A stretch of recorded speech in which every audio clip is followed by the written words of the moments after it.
शंकर भगवान के मिलन का सबसे मूल बिंदु है आपका विश्वास, आपका भरोसा, आपकी दृढ़ता। और जिसने भगवान शंकर पर विश्वास करा है, भरोसा करा है, दृढ़ता करी है, वो जगत में कभी डूबा नहीं, कभी हारा नहीं।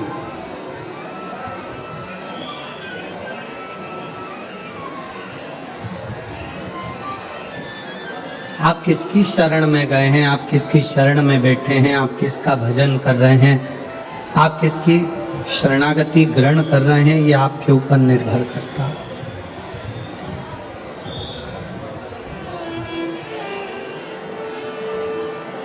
आप किसकी शरणागति में हैं, ये आपके ऊपर निर्भर करे।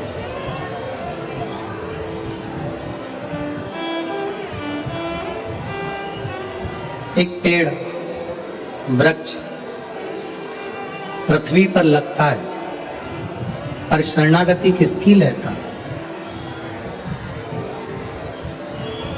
एक वृक्ष पृथ्वी पर लगा, भूमि पर लगा, शरणागति उसने पानी की ली, जल की ली।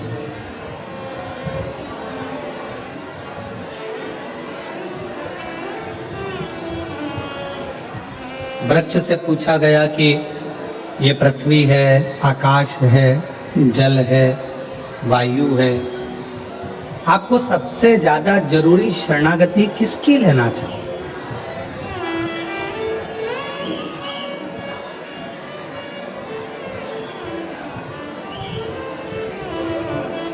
आप किसकी शरणागति में जाना चाहोगे, किसकी शरणागति में रहना चाहोगे? वृक्ष ने शरणागति पानी की ले ली, जल की ले ली।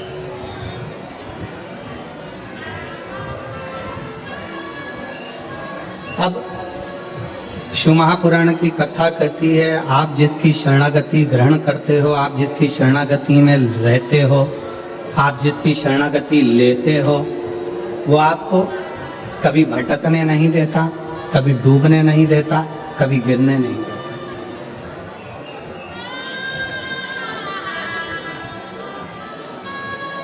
आप शंकर जी के मंदिर में जाकर एक लोटा जल चढ़ा रहे हो, शिव जी को बेलपत्र चढ़ा रहे हो, शंकर जी का गुणगान कर रहे हो, शंकर जी की स्तुति गा रहे हो, शंकर जी का श्री शिवाय नमस्तुभ्यम का जाप कर रहे हो, पंचाक्षर मंत्र नमः शिवाय कर रहे हो, षडाक्षर मंत्र ओम नमः शिवाय कर रहे हो, शिव मंदिर में जाकर सफाई कर रहे हो, शिव मंदिर में जाकर झाड़ू लगा रहे हो, पोछा लगा रहे हो, शिव मंदिर में श्रृंगार कर रहे हो, अर्थात आपने शंकर की शरणागति ली।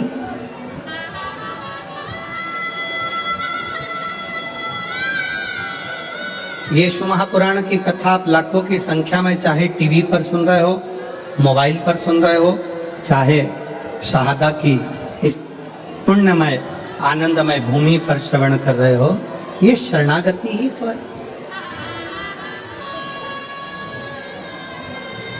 हमने शंकर भगवान की शरणागति ग्रहण करी। शरणागति पेड़ ने, वृक्ष ने पानी की शरणागति ली, जल की शरणागति ली, तो वृक्ष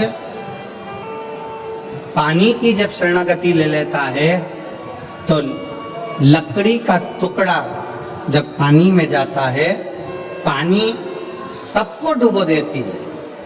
कंकर हो, पत्थर हो, जिस चीज के जिस पानी के पास कुछ गया तो उसने डुबो दिया। केवल एक लकड़ी, एक वृक्ष, एक लकड़ी का टुकड़ा ऐसा होता है जिसको पानी नहीं डुबोती है। क्यों?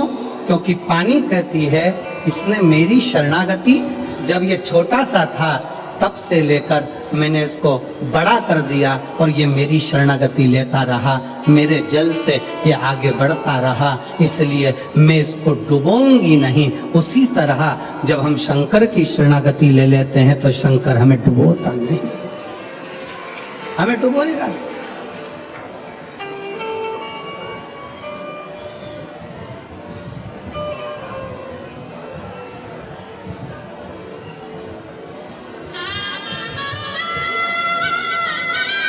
जल की शरणागति लकड़ी को नहीं डूबने देती है, शिव की शरणागति मनुष्य को नहीं डूबने देती है। वो डूबने नहीं देती, बच शरणागति, भगवान शंकर की शरणागति डूबने नहीं देती। अब डूबोगे नहीं,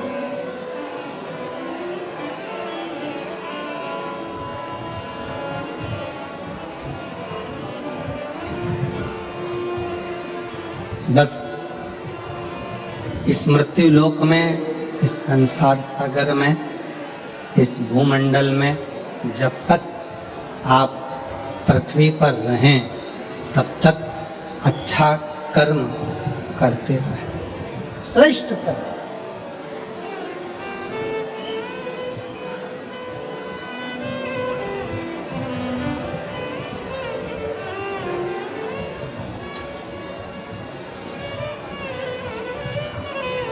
देखिए, पुण्य करने के लिए सोचना पड़ता है, पुण्य करने के लिए थोड़ा विचार करना पड़ता है, पुण्य करने के लिए थोड़ा सोचना पड़ता है, पर पाप करने के लिए सोचना नहीं पड़ता है।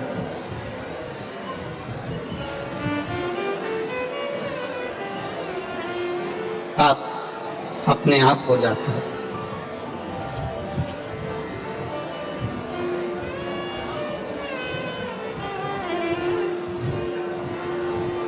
भूखे को भोजन कराना है तो थोड़ा सोचना पड़ेगा, विचार करना पड़ेगा कि भोजन कराऊं कि ना कराऊं। प्यासे को पानी पिलाना है तो सोचना पड़ेगा, पिलाऊं ना पिलाऊं। किसी को शिक्षा देना है, सोचना पड़ेगा शिक्षा इसकी कराऊं ना कराऊं। किसी की चिकित्सा कराना है, सोचना पड़ेगा इसकी चिकित्सा कराऊं ना कराऊं। विचार करना पड़ेगा। पर पुण्य कमाने के लिए थोड़ा सोचना पड़ता है, पुण्य कमाने के लिए थोड़ा विचार करना पड़ता है, पुण्य कमाने के लिए थोड़ा थोड़ा कुछ मन में अच्छा विचार लाना पड़ता है, तब जाकर पुण्य हो पाता है। पर पाप करने के लिए कोई विचार नहीं करना पड़ता, पाप करने के लिए कुछ सोचना भी नहीं पड़ता, पाप अपने आप हो जाता, अपने आप। कथा सुनने के लिए आए हो, कथा श्रवण करने के लिए आए हो, घर से चले थे ये विचार कर कर चले थे कि मुझे कथा सुनना है, आज कथा का चौथा दिन है, शिवरात्रि का दिन है, मैं कथा सुनूंगा, सुनूंगी। और मालूम पड़ा कथा सुनने के लिए पहुंचे और गेट के पास में आकर, दरवाजे के पास में आकर जब तुम्हें कोई अंदर नहीं जाने दिया तो क्रोध आ गया, गुस्सा आ गया, चिड़चिड़े हो गए, धक्का दिया, अपशब्द किया, ताने दिए, गाली दी। अब मालूम पड़े आए थे पुण्य कमाने के लिए और इतना सारा झोला भरकर पाप लेकर अपने अपने घर को चले गए। तो फिर पाप कर्म अपने आप होता, पाप के लिए सोचा नहीं जाता।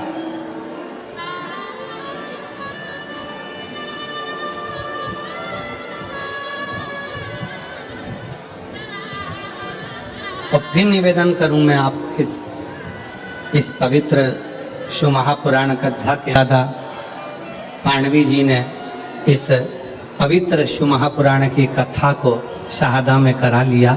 ये शहादा वालों का पुण्य होगा, इस क्षेत्र वालों का पुण्य होगा। कौन सा पुण्य? श्रेष्ठता।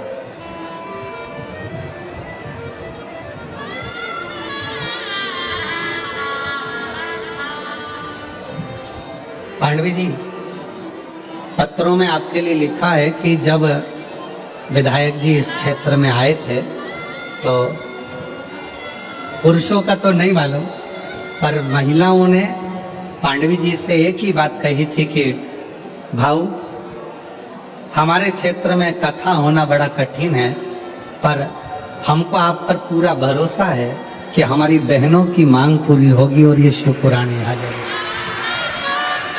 मैं आपको साधुवाद देता हूँ पंडित जी, बहुत बहुत साधुवाद।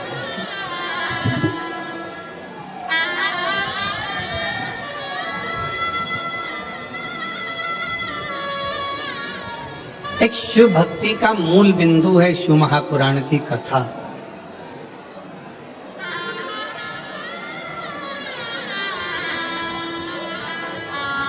वो कहते हैं ना,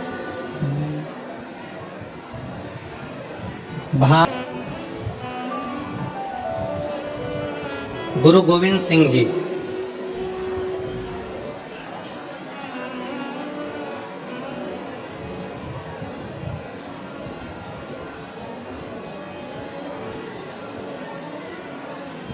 जिनसे पूछा गया सच्चे गुरु की खोज कहाँ करना चाहिए,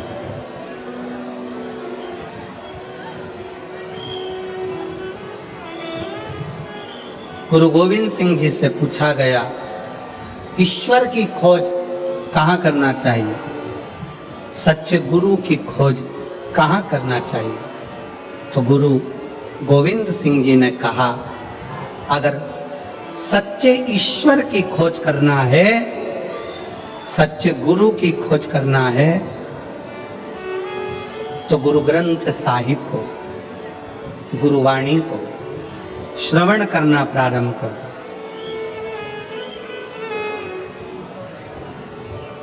गुरुवाणी को, गुरु ग्रंथ साहिब को श्रवण करना प्रारंभ कर दो। उसमें सच्चा गुरु भी मिलेगा, सच्चा ईश्वर भी मिलेगा। उसी तरह गुरु गोविंद सिंह जी ने जैसे कहा कि अपने शास्त्रों का अध्ययन करोगे, पढ़ोगे, वेदों को, शास्त्रों को, पुराणों का जब अध्ययन करोगे तो वो ईश्वर भी मिलेगा और कोई सच्चा गुरु भी मिलेगा। ईश्वर भी मिलेगा, सच्चा गुरु।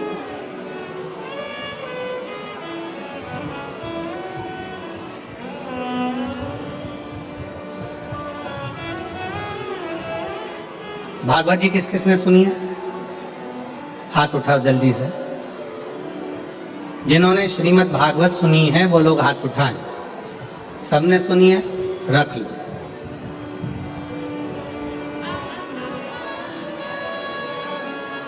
रख लो। तुमने सुनी?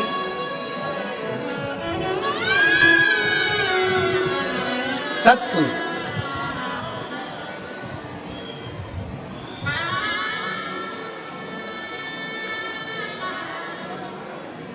भगवान कृष्ण का जन्म लेने के बाद भगवान कृष्ण जब तक 14 साल के नहीं हो गए तब तक मां देवकी को कारागार से छुड़ाने के लिए नहीं गए।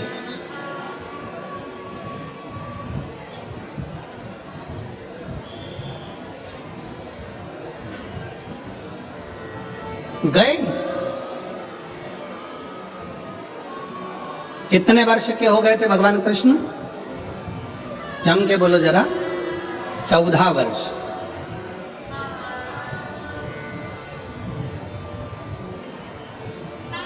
देवकी माता इंतजार करती रही, कृष्ण आएंगे, छुड़ाएंगे।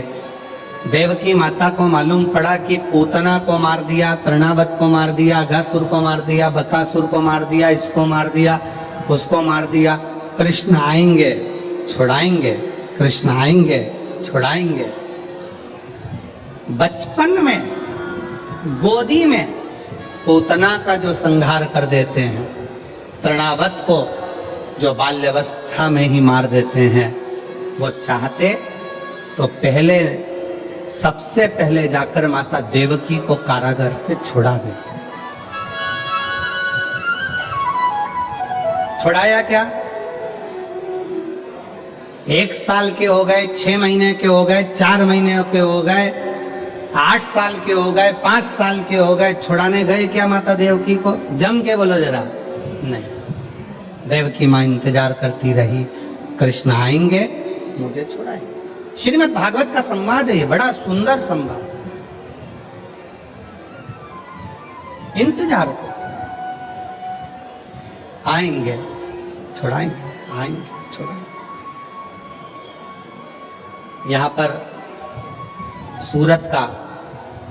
सूरत में जिन्होंने बहुत भव्य और विशाल शिव पुराण की कथा कराई, ऐसे पाटिल परिवार यहाँ दोनों भाई बैठे होंगे।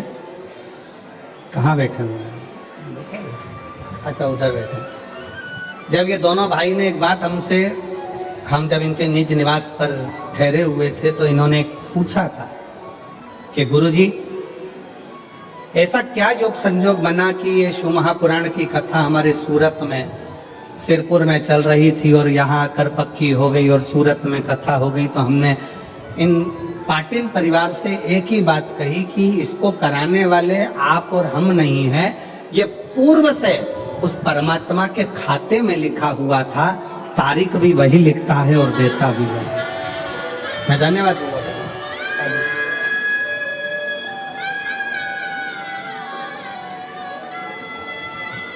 शाहदा वाले इतने दिनों से इंतजार कर रहे थे। विधायक श्री राजेश दादा पाड़वी जी को यहां भगवान ने योग बनाया और पांडवी जी को यहां पर भगवान ने ऐसा योग बनाया कि उनको विधायक यहां से चुनवाया। ये योग किसने बनाया? उस शंकर ने। और चुनवाकर यहां का विधायक बनाकर फिर भोलेनाथ ने आज्ञा करी कि अब तू इस क्षेत्र में शिव पुराण की कथा करवा, क्योंकि ये क्षेत्र कोई साधारण नहीं है। शहादा की भूमि एक ऐसी भूमि है जिसके आसपास में प्राचीन प्राचीन शिवालय बसे हुए हैं। माँ ताप्ती जहां बह रही हो, जहां शंकर अलमस्त होकर रह रहा हो, जहां प्रकाशा जैसा गांव बसा हो, जिस प्रकाशा में प्राचीन प्राचीन शिव तत्व विराजमान हो, उस शहादा का तुम आनंद लेकर ये शिव तत्व को विराजमान हो।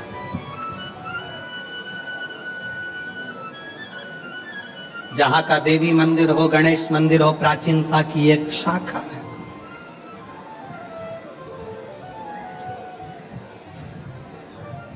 भोजन की मात्रा कम कर कर भजन की मात्रा को बढ़ा लो। हमारी भी 40 हो चुकी है।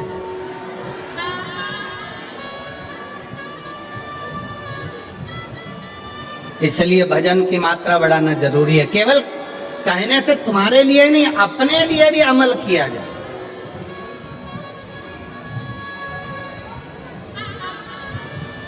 एक वक्ता का सबसे बड़ा क्रम वो होता है कि वक्ता जितनी बात बोले ना वो अपने व्यवहार में भी ले। अब वक्ता कह दे कि झूठ मत बोलो और खुद झूठ बोले, वक्ता कह दे कि ऐसा करो और वो वैसा करे, वक्ता कह दे ऐसा करो वैसा, तो खुद के ऊपर भी अमल होना चाहिए। अपना भजन का बल बढ़ाना प्रारंभ करिए, स्मरण का बल बढ़ाना प्रारंभ करिए। भगवत भजन बढ़ाओ, बढ़ाओ।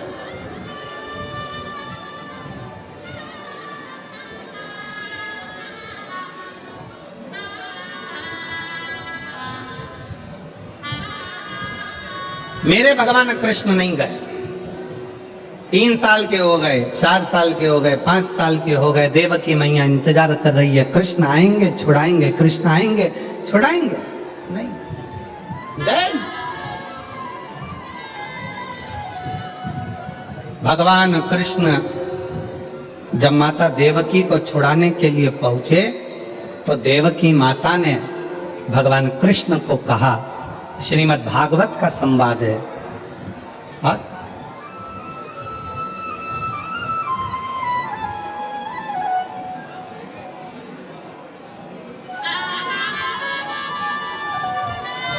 श्रीमद् भागवत में 7 करोड़ 39 लाख शब्द हैं। 7 करोड़ 39 लाख शब्द में से ये जो शब्द हैं श्रीमद् भागवत के, वो शब्द हमारे जीवन को एक अलग से बल देते हैं,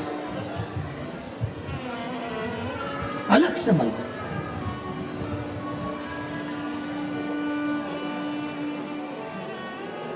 कृष्ण मुझे छुड़ाने में 14 साल लग गए तुझे।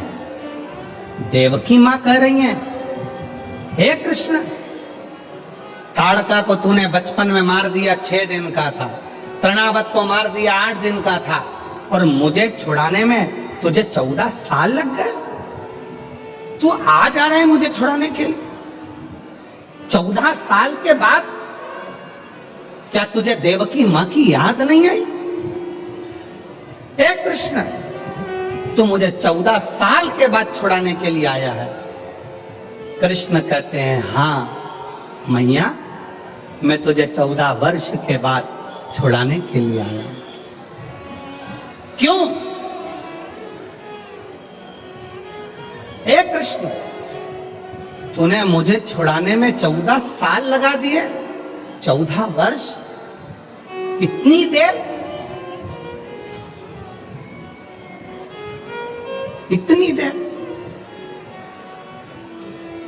कन्हैया ने कहा, मैया इसमें मेरा कोई दोष नहीं। कन्हैया बोले देवकी माता से, इसमें मेरा कोई दोष नहीं है मैया, इसमें दोष है तेरा। मैया तू पूर्व जन्म में कैकई थी और तूने मुझे 14 साल के लिए वन भेजा था, इसलिए 14 साल तुझे यहां रहना पड़ा। ये दोष मेरा नहीं है। श्रीमद् भागवत कहती है ये दोष कन्हैया कहते हैं देवकी मैया से, ये मेरा नहीं है, ये मैया तेरा दोष है। 14 साल तूने मुझे वन भेजा था, इसलिए तू भी 14 साल मुझसे मिलने के लिए तरसती है। कन्हैया एक बात बता, मुझे छुड़ाने में तुझे 14 साल लग गए और 14 साल तू यशोदा की गोद में खेलता रहा, 14 साल तू यशोदा की गोद में बैठकर भोजन करता रहा, 14 साल तू यशोदा के आंगन में डोलता रहा। वो यशोदा कौन है? कृष्ण कहते हैं मैया वो मेरी पूर्व जन्म की कौशल्या माँ है, जो 14 साल मेरे इंतजार में रोती रही है। 14 साल मेरे इंतजार में रोई है मेरी। जब 14 साल मेरे लिए तड़पी है तो मैंने भी रीत बनाई कि जो मेरे लिए 14 साल तड़पा है उसको 14 साल का सुख इस जन्म में दूंगा। और जो कृष्ण कह रहे हैं इसमें मेरा दोष नहीं है, दोष तुम्हारा।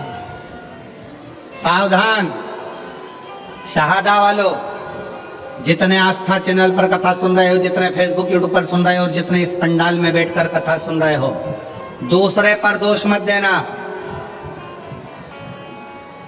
अपने मुख से कभी मत कहना कि मेरे पड़ोसी ने मेरे ऊपर टोना कर दिया, तंत्र विद्या कर दी, मंत्र विद्या कर दी। अगर ऐसे तंत्र मंत्र करने वाले होते तो बड़े बड़े फैक्ट्रियों को दीन नीचे गिरा देते, बड़े बड़े ऑफिसरों को उठा के पटक देते। कोई तुम्हारे पर न तंत्र करने वाला है न कोई तुम पर मंत्र करने वाला है। अपना कर्म ही अपने सामने आकर खड़ा होता है, जिस कर्म के बल पर हमको भोगना पड़ता है। अपना एक सास कह देती है अपनी भाषा में, ना जाने मेरी बहू मायके गई थी और मायके से ना जाने ऐसा क्या करा के लाई कि मेरे छोरा को उसने अपने काबू में ले लिया। नहीं, अगर विद्या कराने वाली बहू होती ना तो तेरे छोरे से भी अच्छे छोरे और थे, उनको काबू में कर लेते। अरे बोलो तो जीजियो सही है कि गलत है? क्यों किसी की बहू को गलत इल्जाम लगाना? ये अपने मायके गई थी, मायके से कुछ करा के लाई है, ये अपने पियर गई थी, पियर से कुछ करा के लाई है, ये वहां गई थी, वहां से कुछ करा के लाई है। नहीं, बहू में इतनी सामर्थ्यता नहीं है कि वो अपने पियर से कुछ करा के लाए, और पियर वालों में भी इतनी सामर्थ्यता नहीं कि वो किसी से अपनी लड़की के लिए तंत्र मंत्र करवाए। ये आपकी बुद्धि में ना जाने किस किस ने भाटा भर दिया, इसलिए तुम्हारी सोच बिगड़ गई।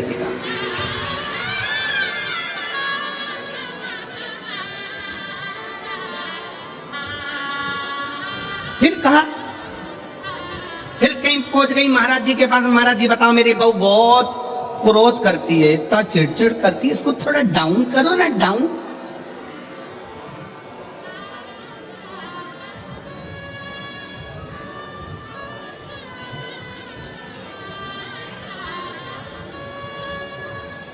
थोड़ा डाउन करो ना। महाराज जी ने कहा तेरी बहू को लेके आना। बहू पहुंच गई, आधी कमरिया पे साड़ी, सादा की बहुओं की बारी। अब बोल तो जरा। अब बहू ने जाके जैसे ही प्रणाम करा, दंडवत करा, साष्टांग करा, महाराज जी से बहुत अच्छे से बात करी। बात कर कर बहू चली गई। सास फिर आई, महाराज जी देखा मेरी बहू को? इतने में महाराज जी बोले कितनी संस्कारित है। इतने में तुरंत सास ने कहा तुम पे भी कर दी विद्या, तुम पे भी, तुम भी नहीं बचे।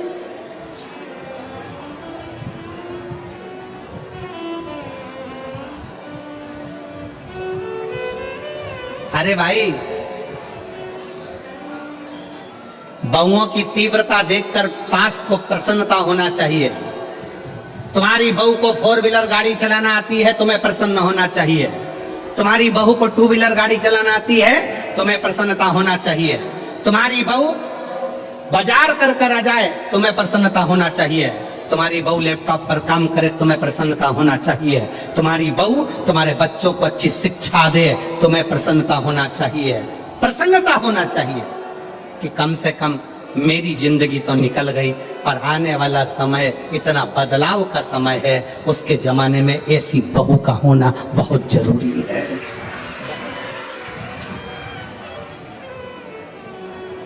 आपसे भी कहेंगे, जितने आस्था चैनल पर कथा सुन रहे हैं, जितने फेसबुक पर कथा सुन रहे हैं, जितने यूट्यूब पर सुन रहे हैं, और जितने शहादत की भूमि पर कथा सुन रहे हैं, अपनी बेटी को परी मत बनाना, अपनी बेटी को तितली मत बनाना, अपनी बेटी को मधुमक्खी बनाना कि उड़े भी और डंक मारकर मुंह सुझा भी दे।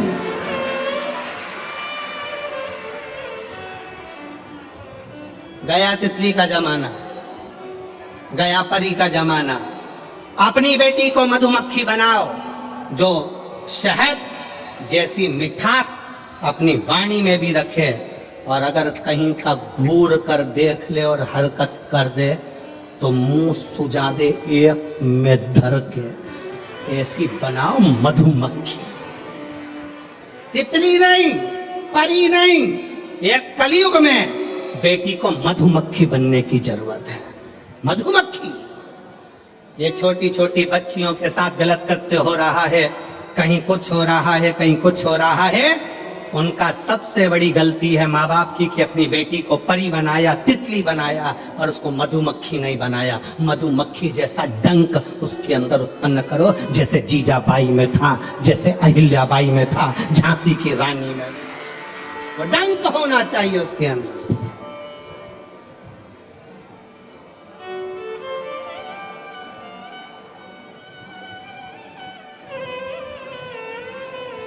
जागरूक हो।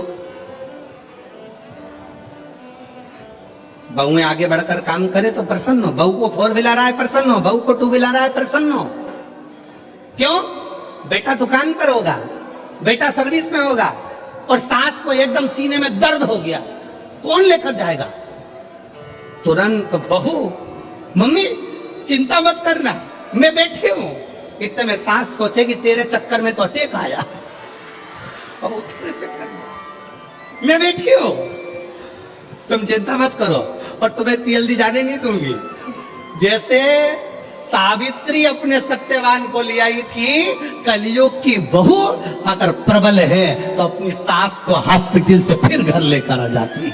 उसकी चतुरता।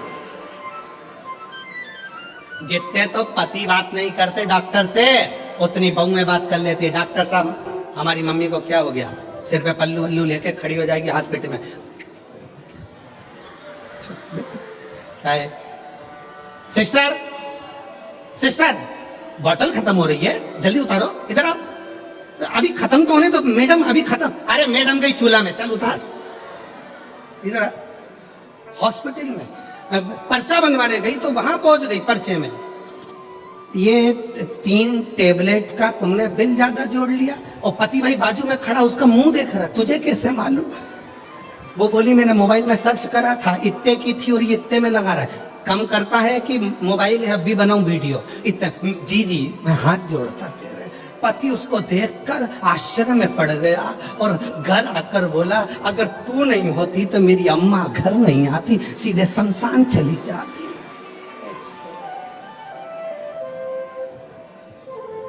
अरे गया जमाना, पुराना जमाना था कि लड़कियों को पर्दे में और कैद में रखा जाए। तुम मत चली जाना, तुम मत बढ़ जाना, तुम मत बढ़ जाना, तुम मत बढ़ जाना, तुम मत बढ़ जाना। और आज का जमाना बेटियों की अग्रणता का। और बहुत खुशी होती है मेरी जीजियों, आप लोगों को जब आगे आगे देखा जाए और आप लोगों की विद्वत्ता को देखा जाए तो दिल करता है कि बेटियां ऐसी होना चाहिए, जीजाबाई जैसी बेटी ऐसी होना चाहिए, अहिल्याबाई जैसी बेटी ऐसी होना चाहिए, झांसी की रानी जैसी बेटी ऐसी हो, दुर्गावती जैसी बेटी, मुक्ताबाई जैसी, मीरा, कर्मा, सब बेटी।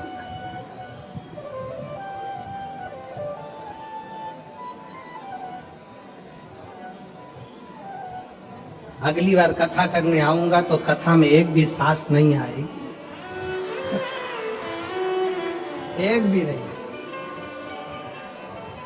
पर मेरी जीजियों, जितनी मेरी बुजुर्ग माताएं बैठी हैं, भले आप कहो कि बहू के लिए गुरुजी ने बोला है, पर सत्यता अपने हृदय पर हाथ रखकर देखना। आपका जीवन तो निकल गया, पर आने वाली जो पीढ़ी है ना, आने वाला जो समय है ना, इतना विचित्र समय है कि उसको साधना बहुत कठिन है। ये जितने क्राइम हो रहे हैं,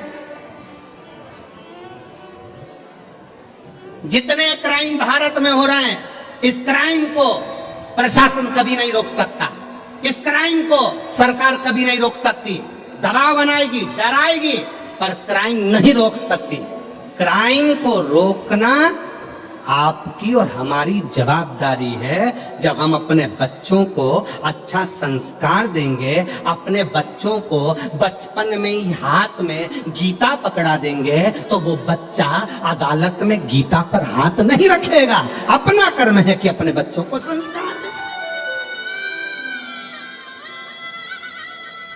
अदालत में बच्चा गीता पर हाथ कौन रखता है? जो बचपन में गीता का अध्ययन नहीं करा हो, जिसने कभी शिव पुराण नहीं सुनी, जिसने कभी संस्कार नहीं लिया, जिसने अपने माता पिता का कहना नहीं माना, जो अपने माता पिता के अनुकूल नहीं चला, वो बच्चे अदालत में खड़े होकर गीता पर हाथ रखते। मैं कसम खाकर कहता हूं कि मैंने ऐसा नहीं करा। उसे गीता पर हाथ रखना पड़ता है। और जिसने अपने माँ बाप के संस्कार लिए हैं, जिसने माता पिता के संस्कारों पर पला है, माता पिता ने जिसको संस्कार दिए हैं, वो बच्चा बचपन में गीता का अध्ययन कर लेता है, शिव पुराण सुन लेता है, भागवत सुन लेता है, रामायण सुन लेता है। वो बच्चा अपने गुरु का, अपने माता पिता का, अपने बड़ों का आदर करना जानता है, तो उसको गीता पर हाथ रखने की जरूरत नहीं पड़ती। अपने बच्चों को बाल्य अवस्था से जब अच्छा संस्कार देंगे तो ये क्राइम बढ़ नहीं सकता। क्राइम क्यों बढ़ रहा है? क्योंकि हम संस्कार नहीं दे पा रहे।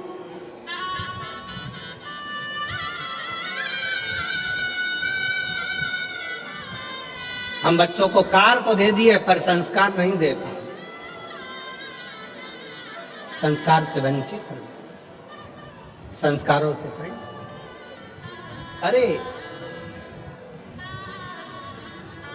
और मेरी जितनी जीजियां बैठी हैं, एक निवेदन आपसे करूं,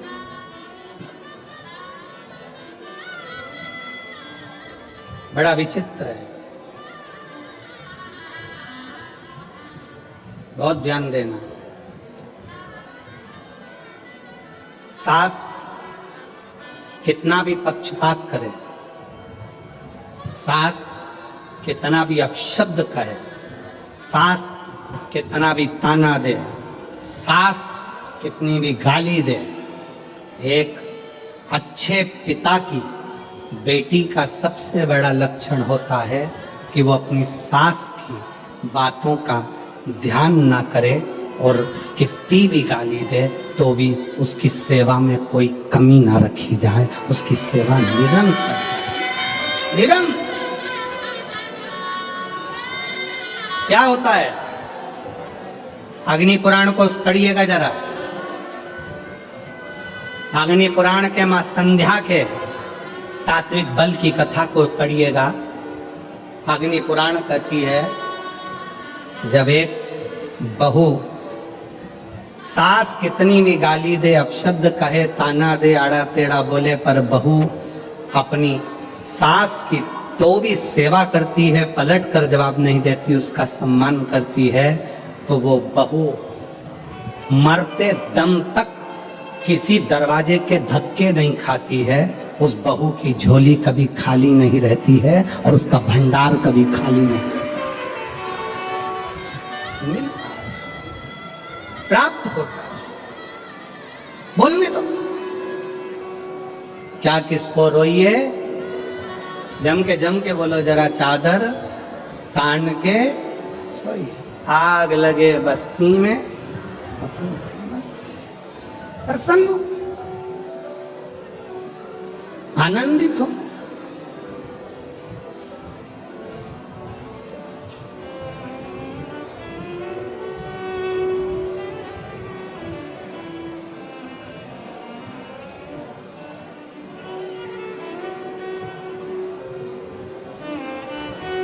शिव कथा कर रही है भगवान शंकर का चरित्र। अपने कर्म का भोग अपन को भोग, कोई दूसरा नहीं भोगे।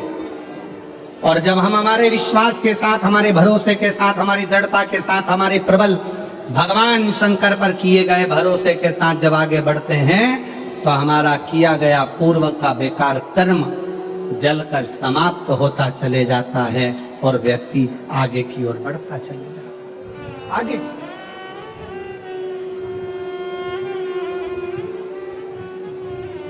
महाराज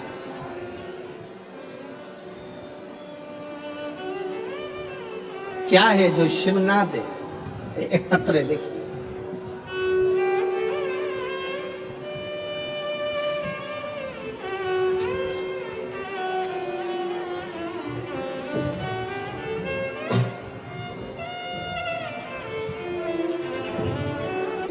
ताई अशोक पवार, मुकाम पोस्ट पुरुषोत्तम नगर, तहसील शाहदा, जिला नंदुरबार की रहने वाली हूँ। कहीं बैठी हो तो हाथ हिला सकती हैं, और बच्चा आया हो साथ में तो उसको ला सकती हैं। मेरा मोबाइल नंबर ये है। हमारी शादी 2005 में हुई थी। शादी के 18 साल बाद भी कोई संतान प्राप्ति नहीं हुई। जब 18 साल बाद भी हमें कोई संतान की प्राप्ति नहीं हुई, हमने कई साल तक हॉस्पिटल के चक्कर लगाए, फिर भी कोई फायदा नहीं हुआ। हमने आपकी कथा टीवी पर सुनी, तब हमें लगा कि हमें भी संतान प्राप्ति के लिए भोले बाबा की प्रार्थना करना चाहिए।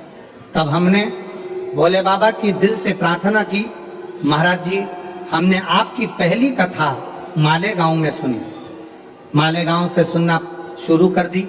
दूसरी कथा सीहोर, तीसरी कथा नंदुरबार, धूले, सीहोर से रुद्राक्ष भी लाए और 1 लोटा जल शिवलिंग पर चढ़ाया। बाबा से विनती करी, पशुपतिनाथ का व्रत भी किया। महाराज जी हमने 4 बार संतान प्राप्ति के लिए 4 बार पशुपति व्रत भी किया, सफेद आंकड़े की जड़ का प्रयोग भी 5 बार किया, पर संतान का सुख तब भी नहीं आया। पर हमने शिव का पीछा नहीं छोड़ा। आप कहते हो कि शंकर का पीछा मत छोड़ना, बाबा देगा जरूर। हम शंकर के पीछे पड़ गए और बाबा की कृपा से 19 साल पूरे हो गए, और 19 साल के बाद 23 दिसंबर 2024 को बाबा की कृपा से 19 साल के बाद मुझे संतान की प्राप्ति हुई, जिसका फोटो मैं पीछे लगा रही हूँ। 19 साल के बाद मुझे बाबा ने संतान दी। अब एक पत्र और देखिए, बड़ा सुंदर। मैं रंजना जगत सिंह रावल, गांव सारंगखेड़ा, तहसील शाहदा, जिला नंदुरबार। कहीं बैठे हो तो हाथ हिला सकते हैं। मेरी बहन की बेटी की शादी को 14 साल हो गए थे, लेकिन एक भी संतान नहीं थी। तो मैंने मेरी बहन की बेटी को शिव महापुराण में जो सफेद आंकड़े की जड़ का उपाय है उसको करने को कहा। पहले तो उसने मना कर दिया कि डॉक्टर का ट्रीटमेंट चल रहा है, पर डॉक्टर का ट्रीटमेंट करते करते जब वो थक गई, तब उसने विचार करा कि मेरी मासी जो बोली है मैं वही करती हूँ, और मासी का कहना मानकर फिर उसने 14 साल के बाद डॉक्टर की ट्रीटमेंट को करते करते बंद कर कर फिर सफेद आंकड़े की जड़ का प्रयोग करा। एक बार बेटी का गर्भ नहीं ठहरा, उसका विश्वास टूट गया। पशुपतिनाथ का व्रत करा तो भी उसका गर्भ नहीं ठहरा तो विश्वास टूट गया। फिर उसने फोन करा, मासी मेरा तो गर्भ ही नहीं ठहरा। दूसरी बार मैंने फिर उससे कहा, वापिस पशुपति व्रत कर, सफेद आंकड़े की जड़ का फिर प्रयोग कर। शंकर जी के धाम गई, कुबेरेश्वर धाम पर प्रणाम किया, बाबा की कृपा ऐसी, वहां से प्रणाम कर कर आई, गर्भ ठहर गया। और बाबा की कृपा से बाबा ने ऐसी करुणा करी कि उसको एक नहीं, बाबा ने 2 संतान प्रदान करी। दोनों का फोटो मैं लगा रही हूं, दोनों का फोटो लगा रही हूं। आप लोग एलईडी पर दोनों बच्चों का फोटो आप देख सकते। एक नहीं 2 बाबा ने संतान दे दी। ये शिव की उदारता, ये शंकर की। को मनोरंजन के भाव से नहीं सुने, शिव को मनोमंथन के भाव से सुने। कथा में जितनी देर बैठे उतनी देर आपके हृदय में श्री शिवाय नमस्ते। घर से निकल कर आओ, रास्ते में निकलते निकलते भी श्री।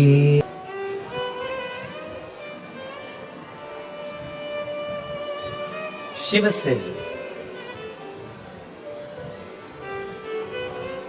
कभी मिलना हो, कभी मिलन, शंकर भगवान से मिलने की 4 निशानियां सामने आती हैं। जब आप शिव महापुराण की कथा सुनते रहते हो 4 साल 5 साल 6 साल, शिव जी के मंदिर जाते, 1 लोटा जल चढ़ाते, शंकर का भजन करते करते साल निकलते चले गए। साल 4 निशानी मेरे भगवान शंकर ने तुमको दे दी प्राप्त करने की। 4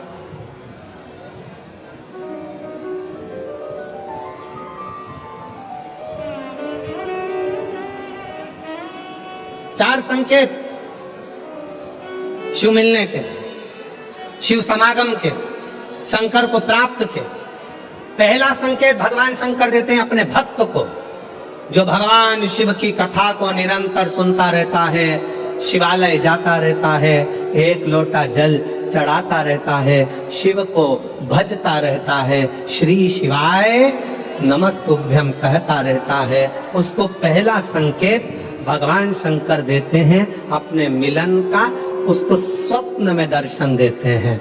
जब भगवान शंकर का दर्शन बार बार स्वप्न में होने लगे, समझ लेना कि तुमने पहली परीक्षा पास कर ली, तुम दूसरी क्लास में पहुंच रहे।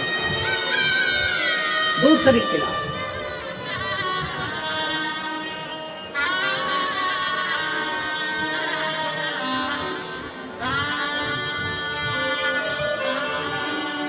मेरा निवेदन है, धूप बहुत तेज है, गर्मी बहुत तेज है।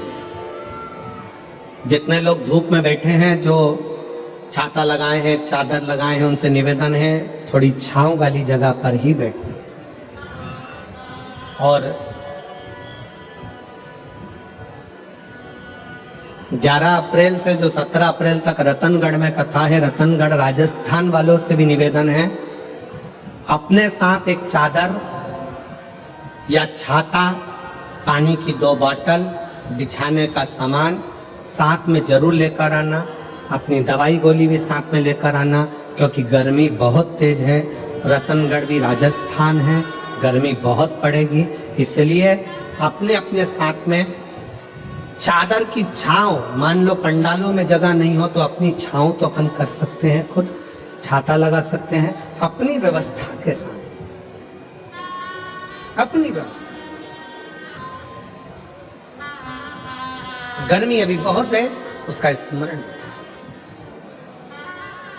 शिव जी से मिलने के 4 संकेत मेरे भगवान शंकर दे देते हैं। पहला संकेत कौन सा है? जम के उत्तर दो। शंकर भगवान जम के बोलो, काय में आने लगे सब।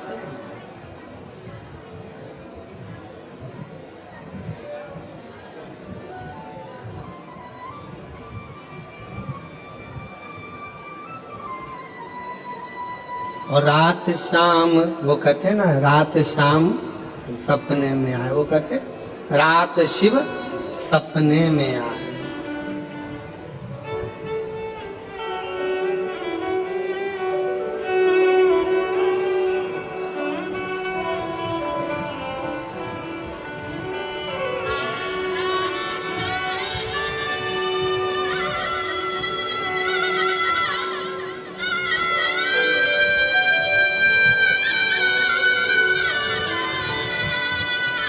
उन्नीस वर्ष के बाद बच्चा हुआ। एक बार जोरदार ताली बजाओ।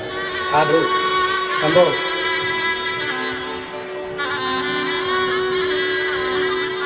शंभो।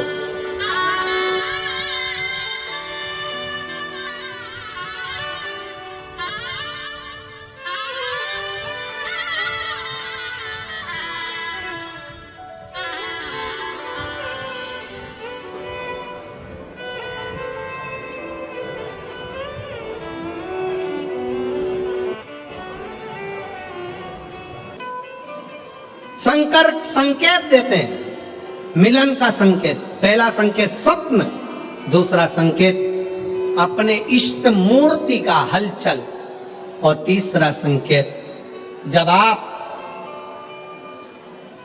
कुछ सोचो और वैसा की वैसा ही तुम्हारे साथ 2 दिन या 5 दिन में हो जाए, समझ लेना कि तीसरा संकेत दे दिया, मतलब शंकर तुरंत मिलने वाले। तुमने सोचा, अपने बेटे से कहा, देख बेटा मत कर ऐसा, ऐसा करेगा तो उसके साथ ऐसा हो जाएगा। बेटी मुझे लग रहा है कि ये काम गलत है, बेटा तू ऐसा कर ले, ऐसा हो जाएगा। संकेत तुम्हें मिलने लगे और तुम्हारी विवेक, तुम्हारा एंटीना, तुम्हारी बुद्धि, तुम्हारा चित्त प्रबल हो जाए, समझ लेना कि शिव मिलने वाला।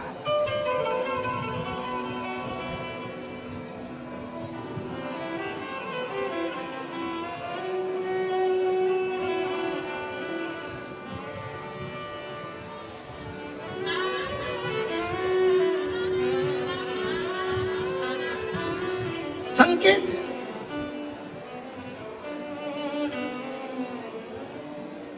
संकेत एक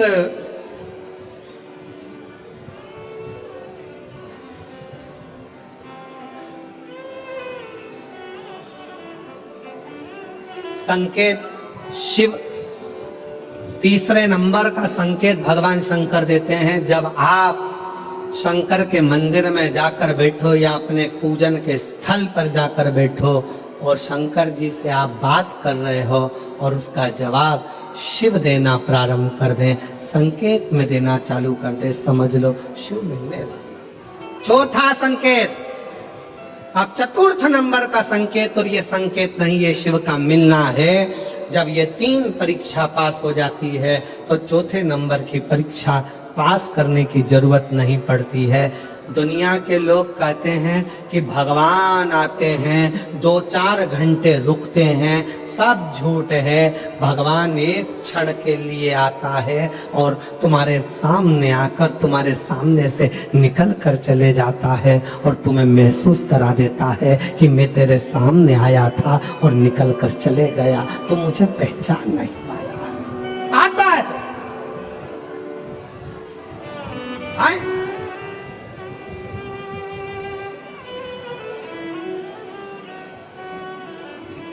5 दिन की शिवपुराण चल रही है,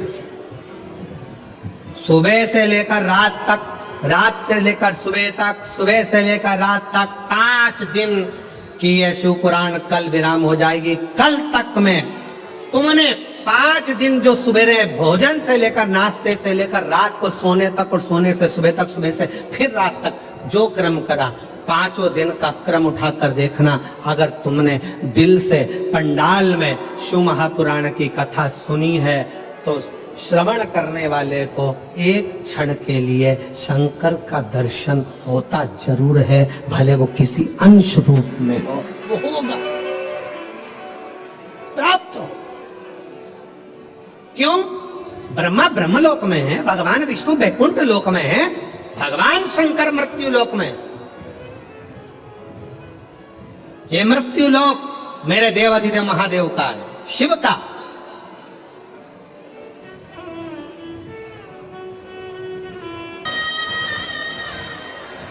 अपने हृदय की बात बड़े भावों के साथ दिल से प्रार्थना करिए, निवेदन करिए। बाबा को अपने मन का भाव अवश्य करिए और दिल से बाबा को प्रार्थना करिए।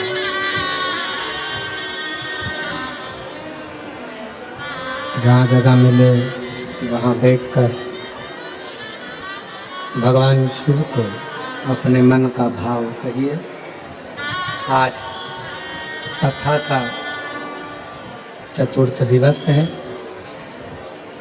5 दिवसीय कथा शहादा में चल रही है, जो कल विराम हो जाएगी। कल कथा का समय सुबह 8 बजे से 11 बजे तक रहेगा। टीवी पर कथा 1 बजे से 4 बजे तक ही आएगी। उसके बाद में कथा 11 अप्रैल से 17 अप्रैल रतनगढ़ राजस्थान 1 बजे से 4 बजे तक रहेगी। और 11 अप्रैल को ही शाम को 6:30 बजे डीडवाना राजस्थान शीतलकुंड बालाजी में बालाजी का दर्शन और 1 घंटे का शिव चर्चा डीडवाना राजस्थान में रहेगी। दिल से जहाँ जगह मिले वहाँ बैठकर बाबा को अपने मन का भाव कहें।